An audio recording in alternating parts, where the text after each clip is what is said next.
사랑과 마음 상담센터에서 보내드리는 성경 공부 프로그램 청년 복음을 말하다입니다. 청년들의 솔직한 고백을 들으며 하나님의 은혜를 경험하는 여러분이 되시기를 바랍니다.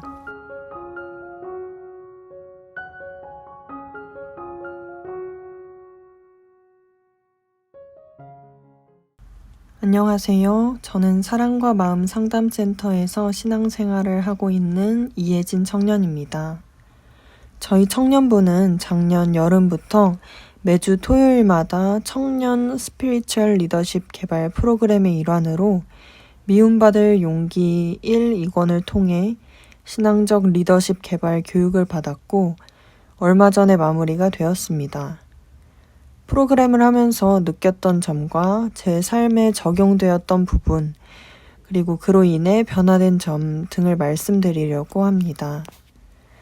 제가 미움받을 용기를 읽고 공부하면서 기억에 남는 내용 중에 하나는 목적론이었습니다. 목적론이란 나의 유익을 위해 어떠한 목적을 설정하고 그 목적을 달성하기 위한 수단으로 여러 감정이나 행동 등을 만들어내는 것을 뜻합니다. 또한 목적론은 원인론, 즉 내가 과거에 이러이러한 이유로 인해 이렇게 될 수밖에 없었다는 것과 과거의 트라우마를 부정합니다. 인간은 과거의 원인에 영향을 받아서 행동하는 것이 아니라 스스로 정한 목적을 향해 움직여야 한다는 것입니다. 저는 요즘 자기 심리학 책을 가지고 전도사님께 상담을 받고 목사님께 슈퍼비전을 받고 있습니다. 얼마 전 목사님께서는 제 이야기를 들으시더니 그래, 그건 과거 얘기고 이제는 과거를 재해석하고 앞으로 어떻게 살아갈 것인지가 중요하다라는 말씀을 해주셨습니다. 저는 과거를 보며 어린 나의 기준으로 과거에 나의 욕구를 채워주지 않은 부모님을 저도 모르게 원망하고 있었습니다. 하지만 이제는 그러한 환경을 내 관점으로 해석해서 나의 결핍으로 가져가 그 결핍을 이용해서 영들이 장난치는 것에 당하지 않을 것입니다. 옛사람의 유익이 아닌 새롭게 거듭난 새로운 피조물인 나의 유익을 위해 십자가의 증인의 삶을 살아야겠다고 다짐합니다. 또한 목적론뿐만 아니라 과제분리라는 단어도 기억에 남는데요. 과제분리란 자신의 과제와 타인의 과제를 분리해야 한다는 것입니다. 이 부분은 목사님 옆에 있으면서 자연스럽게 습득된 사고방식인 것 같습니다. 대표적으로 목사님께서는 복음 전함에 대해서도 나는 전할 몫을 다한다.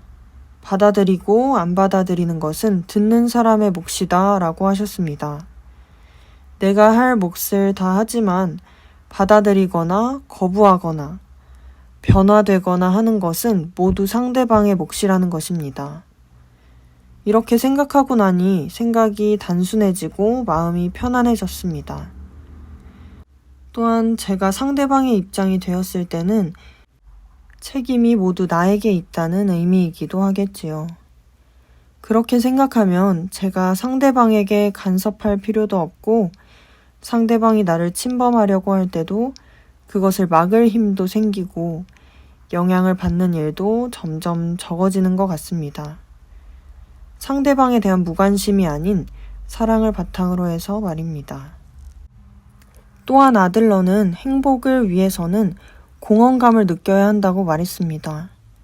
자기에 대한 집착에서 벗어나 타인에 대한 관심을 가지는 자립을 통해 공동체의 소속감을 가지고 공동체 감각을 느껴야 한다고 이야기합니다. 저는 수치심과 평가에 대한 두려움이 강해 다른 사람들과 관계 맺는 것을 매우 힘들어 했었습니다. 하지만 임용고시 준비를 교회에서 하면서 자연스럽게 교회에서 지내는 시간이 많았고 식사를 하면서 커피를 마시면서 운동을 하면서 목사님, 전도사님, 성도님들과 자연스럽게 교제를 나누게 되었고 또한 고민이 있을 때 전도사님께서 상담을 해주셨습니다. 그러면서 자연스럽게 교회에 소속감을 가지게 되었고, 나라는 틀을 깨고 다른 사람들에게 관심을 가질 수 있게 되었습니다.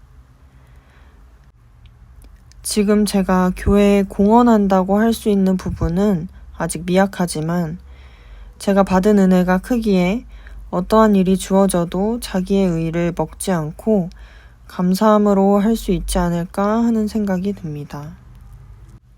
마지막으로 사랑에 대한 내용도 적혀 있었는데요. 사랑은 빠지는 것이 아니라 함께 쌓아 올리는 것이며 어떻게 하면 사랑받을 수 있을까 생각하는 것이 아니라 상대방이 나를 사랑하는 것은 상대방의 과제이고 내가 먼저 상대방을 사랑할 줄 알아야 한다는 내용이었습니다. 또한 운명의 상대가 따로 정해져 있는 것이 아니다. 결혼이란 대상을 선택하는 것이 아닌 자신의 삶의 방식을 선택하는 것이다.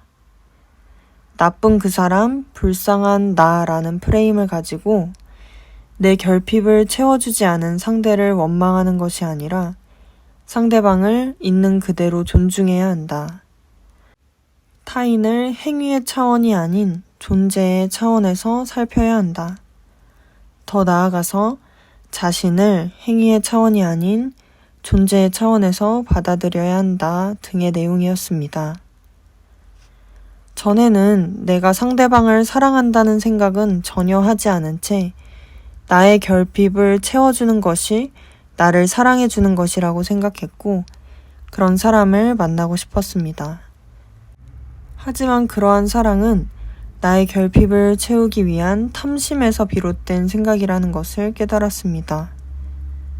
지금 와서 생각해보니 진정한 사랑은 복음 안에서만 가능하다는 생각이 듭니다. 하나님의 사랑이 십자가에서 확증되었듯이 내가 받은 하나님의 사랑을 다른 사람에게 전하고 그들을 십자가로 인도하며 그 과정에서 겪을 수 있는 모욕과 멸시 천대를 기꺼이 받는 것이 진정한 사랑이라고 생각합니다.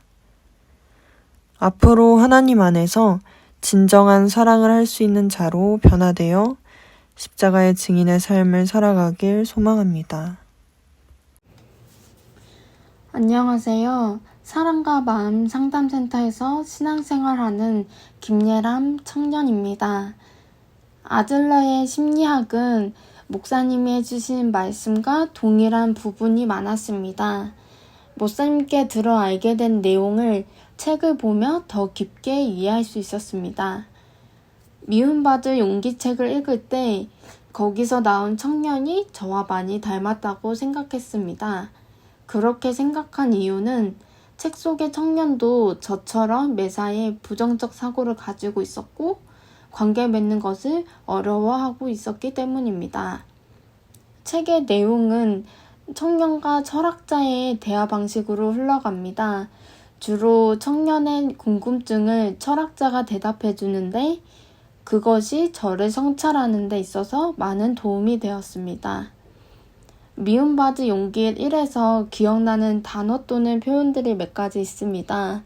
트라우마를 부정해라 또는 열등 콤플렉스 그리고 인정 욕구라는 말들입니다.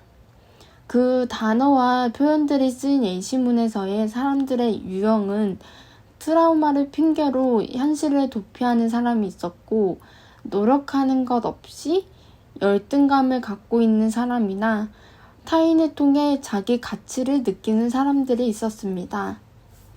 이 사람들이 대체적으로 저와 비슷하다는 생각이 들었습니다. 제가 비슷하다고 생각한 이유는 그들 모두가 미움받을 용기가 부족했고 저도 그러한 상태였기 때문입니다. 여기서 미움의 용기란 목사님이 줄곧 말씀하셨던 자기 성찰의 힘, 그것이 약했기 때문입니다. 타인의 시선에서 보이는 제 모습에만 집중하고 남들이 보기에 괜찮은 사람으로 보여지고 싶었던 욕구가 컸습니다. 비록 내면은 자기 비하와 피해의식에 사로잡혀 있었지만 남들이 보기에 내가 유능하고 능력 있는 사람으로 보여지고 싶었습니다. 하지만 세상적 기준에 저를 맞추려니까 항상 스스로가 부족하게 느껴지고 생활이 만족스럽지가 않았습니다. 그 불만족이 저를 무기력해 하고 현실을 열심히 살지 못하게 했었습니다. 그래서 저는 아들러의 모임을 통해 스스로를 있는 그대로 받아들이는 연습을 했었습니다. 그러기 위해서 스스로를 낮게 평가하고 연민하는 것을 버리는 작업이 필요했었습니다. 왜냐하면 그 연민을 통해서 타인의 관심을 받고 싶어 했기 때문입니다. 지금까지 보게 된 저를 정리해보자면 저는 이제껏 스스로를 과하게 포장하여 자기 의를 드러내려 했었습니다. 무언가 노력하여 성과물에 만족감을 얻는 것보다 나를 과시하여 타인의 관심을 받고 싶어 했습니다. 그렇지만 또 우습게도 저를 너무 좋게 평가하는 것은 또 부담스러워 했습니다. 만약에 저를 좋게 평가를 하면 그럴 때마다 스스로를 깎아내린 말을 흘렸던 것 같습니다. 다른 한편으로는 스스로를 불행하고 피해자인 것처럼 얘기를 했습니다. 그렇게 되면 주변에서 제 말을 듣고 있는 사람들이 제 편에서 얘기해주고 격려해주는 것이 좋았습니다. 또 다른 저의 모습으로는 타인이 해주는 조언을 지적으로 받아들였다는 것입니다. 상황에 따른 올바른 말을 해줘도 저는 쉽게 인정하지 못했었습니다. 왜냐하면 그 말들이 저의 양심에 찔려서 부끄러웠기 때문입니다. 예를 들어서 그 직장 동료가 제가 알면서도 하지 않았던 일을 집어줬을 때 저는 그 순간 고마움보다는 화가 났습니다. 왜 나를 지적하는 거지? 본인 거나 열심히 하지 라고 생각하면서 그 사람을 미워했습니다. 이처럼 저는 일상 속에서 너무나 자기 감정에만 몰두해 있었고 주관적으로만 상황을 해석하는 그런 사회성이 떨어져 있는 저를 보게 되었습니다. 이런 제 모습이 마치 어린아이와 같다고 느꼈는데요. 나에게 좋은 말, 그러니까 칭찬만 해줘 라고 말하고 있었던 것이었습니다. 이렇게 저를 다시 보니 오히려 저는 부끄러움이 거치고 마음을 어지럽히던 양심에서 벗어나 부족한 저의 모습을 인정할 수 있게 되었습니다. 아들러 심리학 교재를 통해서 저는 스스로를 미워하는 용기가 생기게 되었습니다. 타인이 나에게 말하고자 하는 의도를 생각하게 되었습니다. 그래서 앞으로는 그 용기를 잃지 않기 위해서 자기 성찰하는 노력을 지속할 생각입니다. 사랑과 마음 산탄센터에서 신앙생활을 하고 있는 김찬영 청년입니다. 저는 문제가 생기면 교회를 가서 목사님을 찾아가곤 했습니다. 마침 청년부 토요 프로그램 리더십 훈련 프로그램으로 아들러의 미움받는 용기 책에 대한 내용을 나눈다는 이야기를 듣게 되었고 그 프로그램에 참여하게 되었습니다. 미움받을 용기를 처음부터 듣지는 못했지만 처음 듣는 내용은 아들러의 인간관계에 대해 문제를 찾는 내용이었고 그 내용으로 자기 적용을 했습니다. 저는 항상 남을 탓을 했고 손가락을 남한테 치켜들어 인간관계가 좋지 못했습니다. 저는 이것을 보지 못해 상처를 받고 힘들어했습니다. 미움받을 용기의 내용을 청년들과 나누고 토론을 하면서 저 자신에 대해 생각을 하게 되었고 남 탓을 하는 사람에서 나를 돌아볼 줄 아는 사람으로 바뀌어졌습니다. 아직 관계성이 온전하게 좋은 것은 아니지만 아들러를 통해 저의 문제를 찾게 되는 시간이 되었습니다. 특히나 여자친구의 관계에서 다투거나 싸우면 항상 내 말이 맞다, 내 말을 들어라 또는 그 사람을 가르치려고 행동해서 서로 갈등이 심해질 때도 있었습니다. 서로의 마음을 보지 못했습니다. 목사님은 남의 잘못을 생각하는 것보다 자신의 잘못을 생각해 보라고 하셨습니다. 그러고 보니 여자친구의 행동이 나와 융합되어 있었고 저는 그걸 보기 싫어서 여자친구가 잘못되는 생각을 가지고 있다고 생각했습니다. 여자친구를 인간적 대우를 해주는 것보다 가르치려고 행동해서 이런 내 자신을 보게 된 것입니다.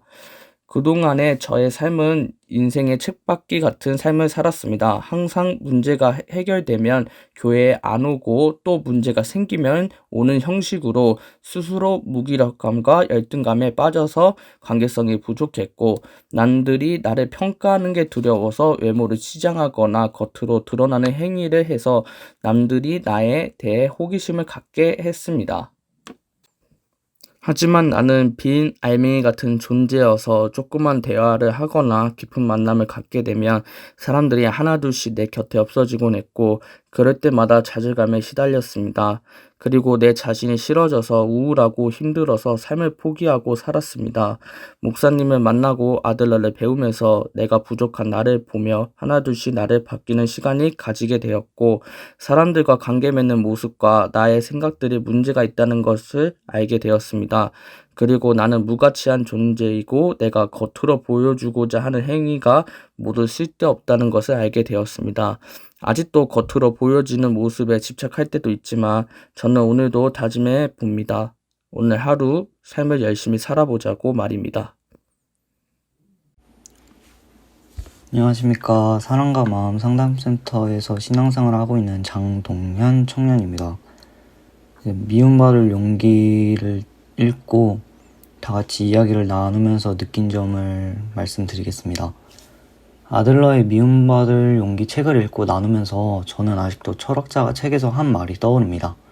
인정받기를 바란 나머지 이런 사람이면 좋겠다는 타인의 기대를 따라 살게 되지. 즉 진정한 자신을 버리고 타인의 인생을 살게 되는 거라네. 기억하게 자네가 타인의 기대를 만족시키기 위해 사는 것이 아니라고 한다면 타인 역시 자네의 기대를 만족시키기 위해 사는 것이 아니라는 걸세. 이 문구들을 보고 저는 내가 여태껏 살아온 인생은 나 자신이 아닌 타인에게 맞춰 살아온 나가 아닐까라는 생각이 들었습니다. 청년부들과 이 주제로 이야기를 나누었을 때 나만 그런 것이 아닌 모두가 그런 생각을 가지고 있었습니다. 평가에 대한 두려움, 사회의 부적절한 시선의 두려움 등 때문에 내 마음속 무의식의 선을 긋고 완전한 내 자신이 아닌 타인의 눈치에 맞춰 살아가는 꼭두각시 인형처럼 살고 있었던 것을 느꼈습니다. 저는 이 책을 읽지 않고 청년부 나눔 프로그램에 참여 못했더라면 바람직한 인간관계를 하지 못한 것은 물론 직장에서 남의 눈치를 보며 자기 주장 하나 펼치지 못하는 무능력한 사람이 되었을 거라고 생각합니다. 아직도 앞에서 발표하면 남의 시선들이 두려워 목소리가 많이 떨립니다. 아직도 배워야 할 것이 많지만 계속 교회 다니면서 청년부들과 교제를 나누고 배우고 깨달으면 언젠가 나를 그대로 받아들이는 온전한 나가 되지 않을까 생각합니다.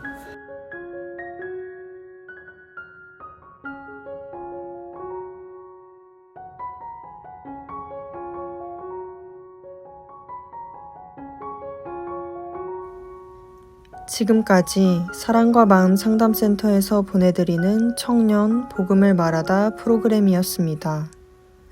오늘도 내가 깨달은 복음을 삶 속에서 드러내는 청년들이 되기를 소망합니다.